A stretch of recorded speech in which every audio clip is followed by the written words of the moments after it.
Hello friends, good evening.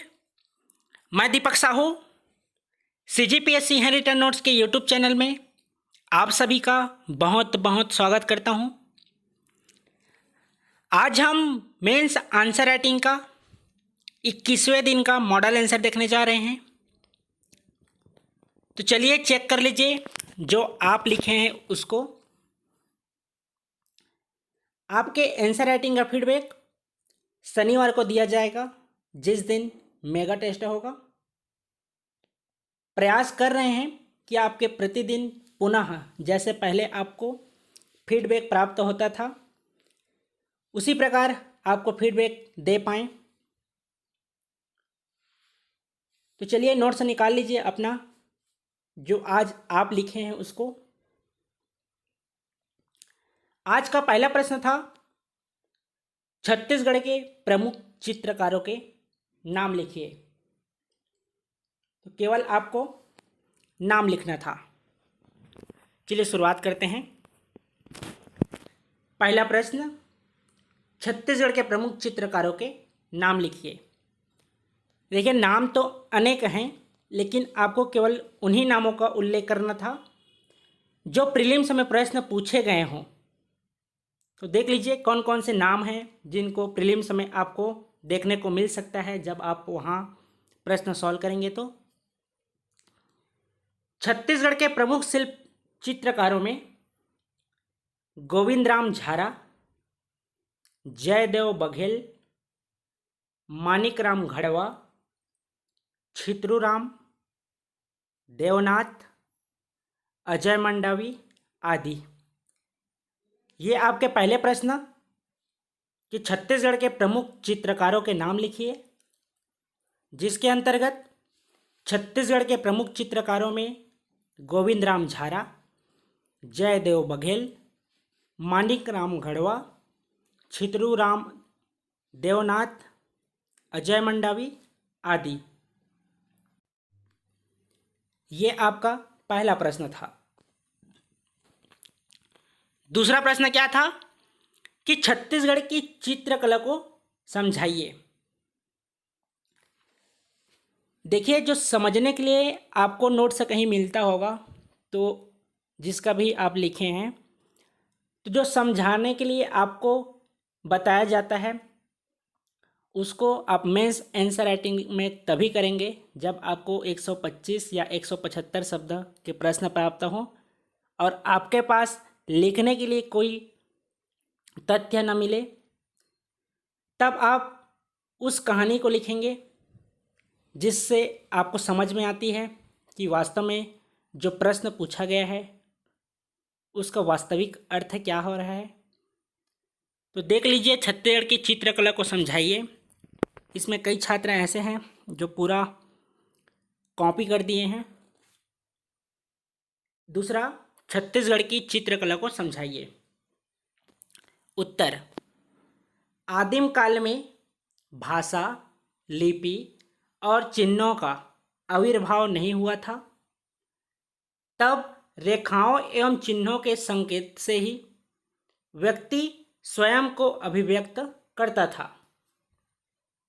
गुफाओं के अंदर आज जो शैल चित्र मिलते हैं वह आदिम चित्रकला के प्रमाण हैं। वर्तमान में चित्रकला विकसित होकर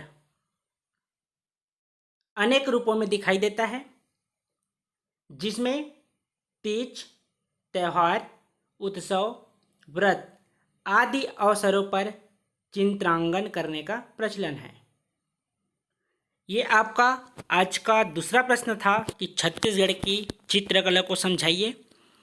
तो आंसर क्या होगा इसका?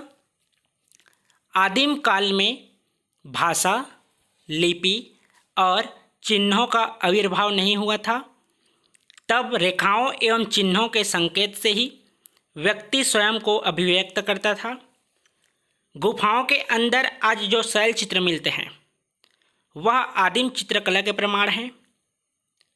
वर्तमान में चित्रकला विकसित होकर अनेक रूप में दिखाई देता है, जिसमें तीज, त्यौहार, उत्सव, व्रत आदि अवसरों पर चित्रांकन करने का प्रचलन है। यहीं पर आपसे प्रश्न पूछा जाता कि छत्तीसगढ़ की चित्रकला में पेड़ पौधे एवं पशु पक्षियों के ही चित्र क्यों प्राप्त होते हैं, तब आपको वहाँ आंसर लिखना था कि आदिम काल में मनुष्य जंगलों में निवास करता था, जो जंगली में पेड़ पौधे और पशु पक्षी देखने को मिलते थे, जिसके कारण आदिम काल में उनका चित्रांकन देखने को मिलता था। ये आपको दूसरा प्रश्न का आंसर था, जिसमें कई लोगों ने इसका उल्लेख किए हैं। ये आपका हुआ छत्तीसगढ़ की चित्रकला।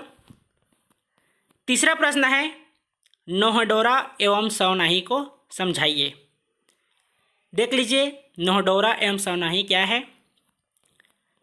पहले देखते हैं नोहडोरा के बारे में। उत्तर नोहडोरा। छत्तीसगढ़ में महिलाएं नया घर बनाते समय, ये जनजातीय क्षेत्र की बात है कि छत्तीसगढ़ में महिलाएं नया घर बनाते समय दीवारों पर मिट्टी से सज्जा तक उठे हुए तथा गहरे अलंकरण करती है, जिसमें पशु पक्षी पेड़ पौधे यहाँ तक कि कभी कभी मिथकीय कक्षा चित्रों का निर्माण भी महिलाएं कर देती हैं, जिसमें देवी देवताओं की मूर्तियाँ विशेष होती है। ये आपका नोहडोरा कि छत्तीसगढ़ में जो जनजातीय क्षेत्र की महिलाएं होती हैं, नया घर बनाते समय दीवारों पर मिट्टी से सज्जा तक उठे हुए तथा गहरे अलंकरण करती हैं, जिसमें पशु पक्षी पेड़ पौधे यहाँ तक कि कभी कभी मिथकी कक्षा चित्रों का निर्माण भी महिलाएं कर देती हैं, जिसमें देवी देवताओं की मूर्तियाँ विशेष होती है। कक्षा चित्रों से आप लोग समझ रहे होंगे, जो चौक पूर्ण होता है इसी तरह से बनाया जाता है। अगला देख लेते हैं सवनाही के बारे में। तो सवनाही क्या है? तो जो श्रावण मास होता है उसकी हरियाली अमावस्या को छत्तीसगढ़ी जो महिलाएं होते हैं, वे घर के मुख्य द्वार की दीवार पर गोबर से सवनाही का अंकन करती हैं, जिसमें मानव तथा पशुओं की आकृतियां बना दी जाती हैं। इसमें शेर के शिकार का चित्र प्रमुखता से बनाया जाता है। मान्यता है कि सवनाही बनाने से घर में किसी भी प्रकार की बाधा अर्थात संकट नहीं आती है। जब आप हरियाली का वीडियो देखे होंगे, कक्षा में बताया गया था प्रीलिम्स की कक्षाओं में कि उस दिन जो बुरी आत्मा होती है सर्वाधिक शक्तिशाली होती है, जहाँ ठाकुर होते हैं उसका विशेष महत्व होता है। इसके अलावा जो गांव में बैगा होते हैं उनका भी विशेष महत्व होता है। इसके अलावा जो गांव में विश्वकर्मा होते हैं उनका भी एक अलग महत्व होता है।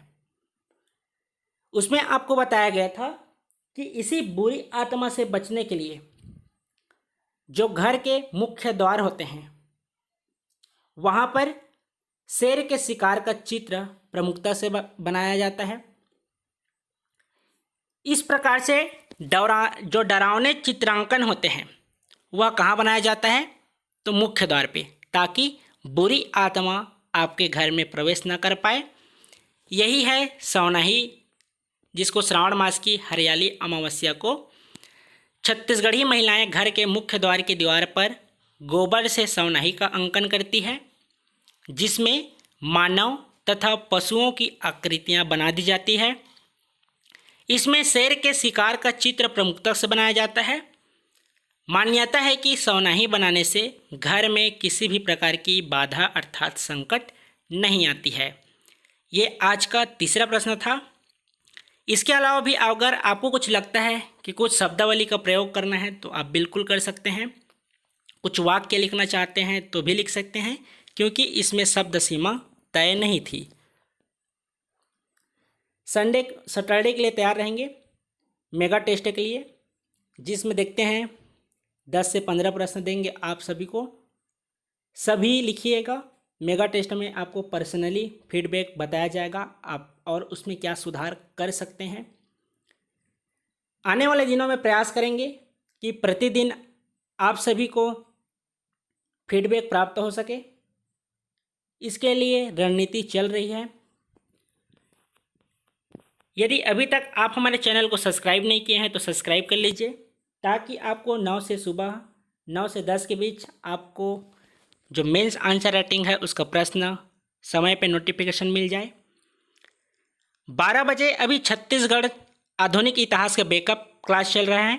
उसके बाद देखते हैं कोई दूसरा। रणनीति तो बहुत है, कोशिश करेंगे 7वां पेपर आपको वीडियो प्रोवाइड किया जाए। इसके लिए आपकी सहयोग की ज़रूरत है। आपसे जितना बने सहयोग कीजिएगा।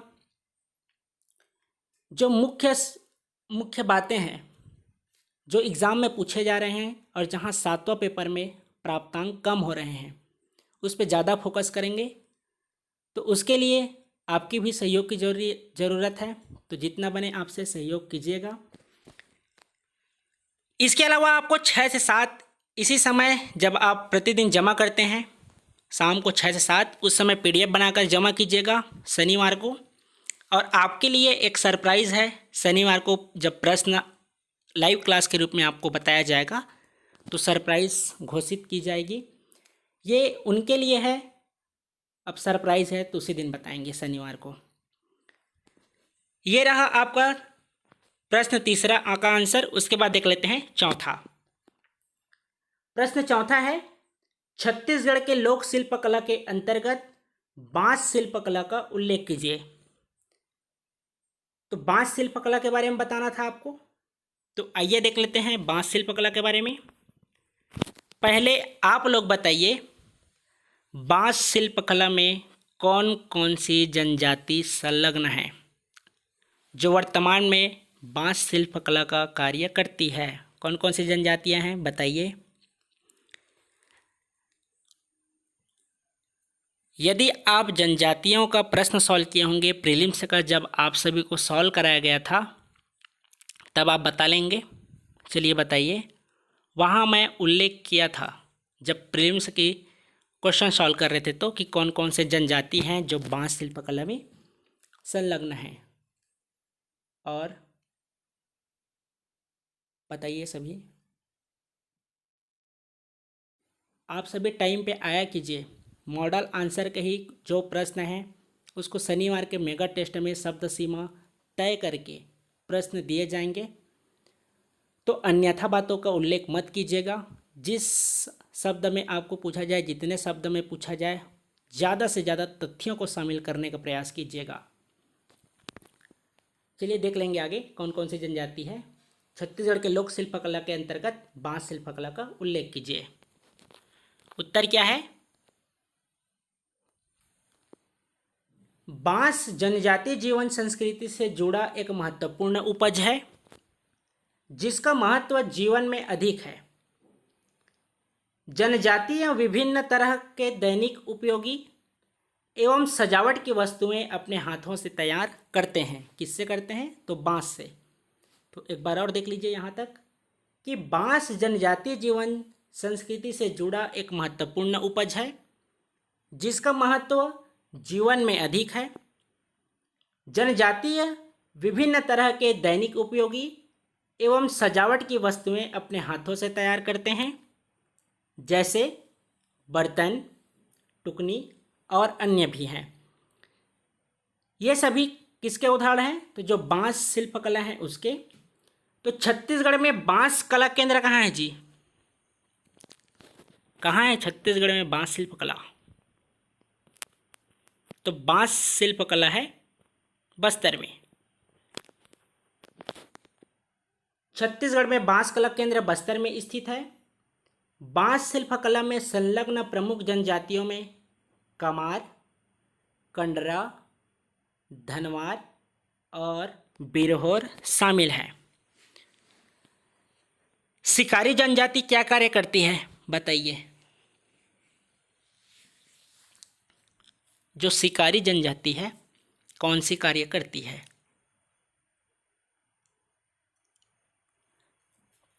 तो कार्य क्या है उनका? छिंद पत्ते से चटाई का निर्माण करना है, न कि शिकार करना।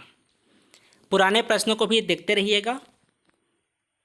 ये शनिवार जो आने वाला है, हो सकता है आपको उधर के भी प्रश्न देखने को मिल जाए। 21 दिन के प्रश्न को शामिल करके देंगे आप सभी को।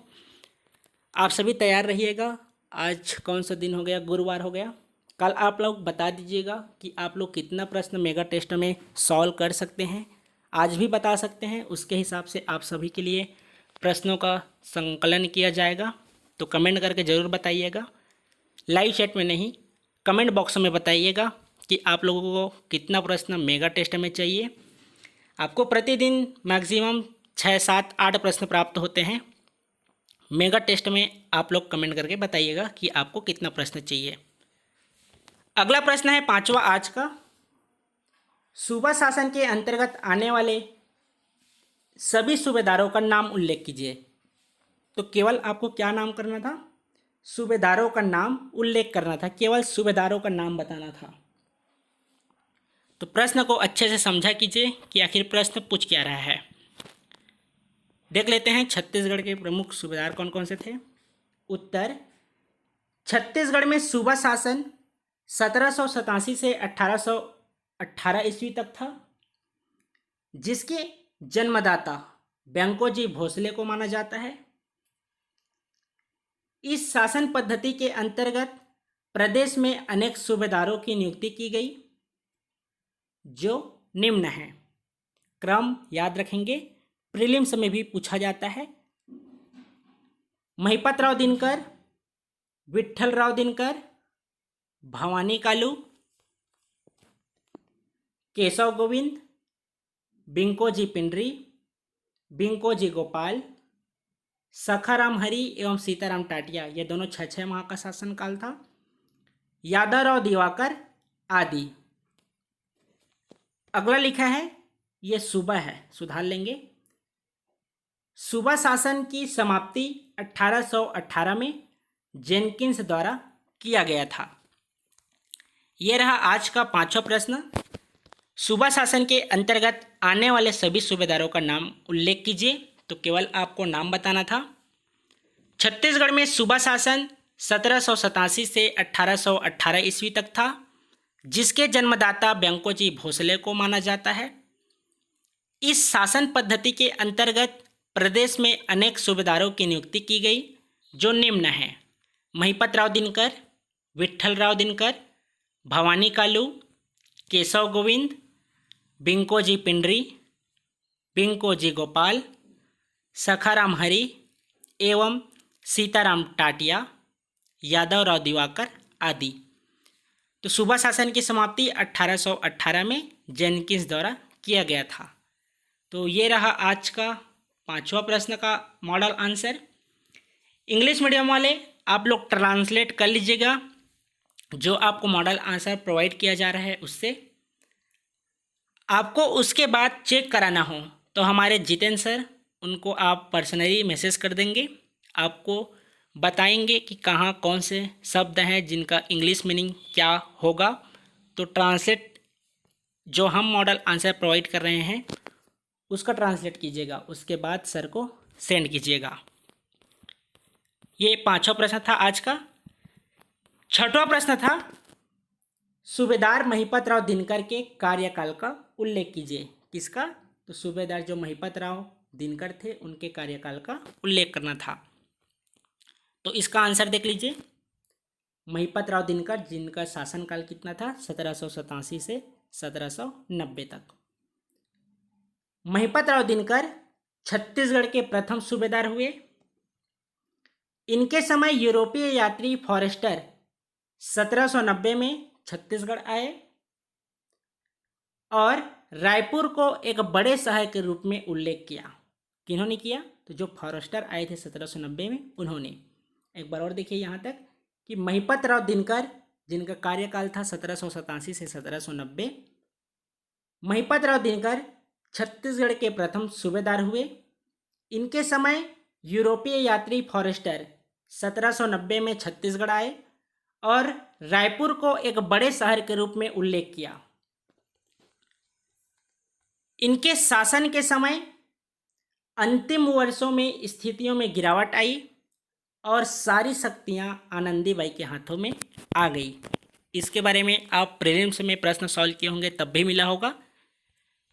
तो एक बार और देख लीजिए। महिपात राव दिनकर, जिनका शासनकाल 1787 से 1790 तक था। महिपात राव दिनकर छत्तीसगढ़ के प्रथम सूबेदार हुए। इनके समय यूरोपीय यात्री फॉरेस्टर 1790 में छत्तीसगढ़ आए और रायपुर को एक बड़े शहर के रूप में उल्लेख किया। इनके शासन के अंतिम वर्षों में स्थितियों में गिरावट आई और सारी शक्तियां आनंदीबाई के हाथों में आ गई। तो ये रहा आज का 6वां प्रश्न का मॉडल आंसर। इस तरह से आज आपको 6 प्रश्न दिए गए थे। कल शुक्रवार फ्राइडे है, कल भी आपको 6-7 प्रश्न प्राप्त होंगे। उसके बाद आता है दिन शनिवार का, उसमें आप सभी मेगा टेस्ट के लिए तैयार रहिएगा। कमेंट करके बता दीजिएगा कि कितने आपको प्रश्न देंगे। नए छात्रों को बता देते हैं कि छत्तीसगढ़ का सामाजिक परिदृश्य चल रहा है, पेपर 6 का 3rd पार्ट, और छत्तीसगढ़ का इतिहास चल रहा है। तो दोनों के लिए आप सभी तैयार रहिएगा। एक दिन पहले टॉपिक बता दिया जाएगा। आप लोग कमेंट करके बता दीजिएगा कि आपको कितने प्रश्न चाहिए, और साथ ही साथ नोट्स बनाते जाइए जी।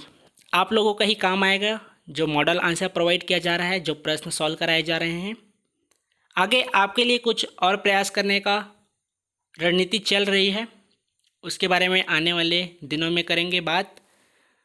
तो चलिए, वीडियो को लाइक कर दीजिए, कमेंट कीजिए और अपने दोस्तों के बीच अधिक से अधिक शेयर कर दीजिएगा। देखिए, कभी भी नोटिफिकेशन आ सकती है। अभी जैसे बीच में 26 नवंबर को आने वाली नोटिफिकेशन है, इस तरह से माहौल बन रहा था, लेकिन आएगी नोटिफिकेशन तो आना तय है। और मेंस जो इस साल देने वाले हैं, वे छात्र आप सभी अभी लिखते रहिए, जितना लिख सकते हैं प्रैक्टिस करते रहिए। इससे अच्छा मौका आपको और कहीं प्राप्त नहीं हो सकता था। जितने भी यदि अभी तक आप मेंस देते तो आपके पास देखिए फरवरी से लेकर अभी अक्टूबर तक बहुत समय मिला है तैयारी करने के लिए। अभी आपको लगातार और तैयारी करना है कुछ दिनों के लिए बस, उसके बाद एग्ज़ाम हो जाएगा आप लोगों को भी। तो पढ़ते रहिए। मिलते हैं कल एक नई सुबह के साथ और नए प्रश्नों के साथ। शुभ रात्रि।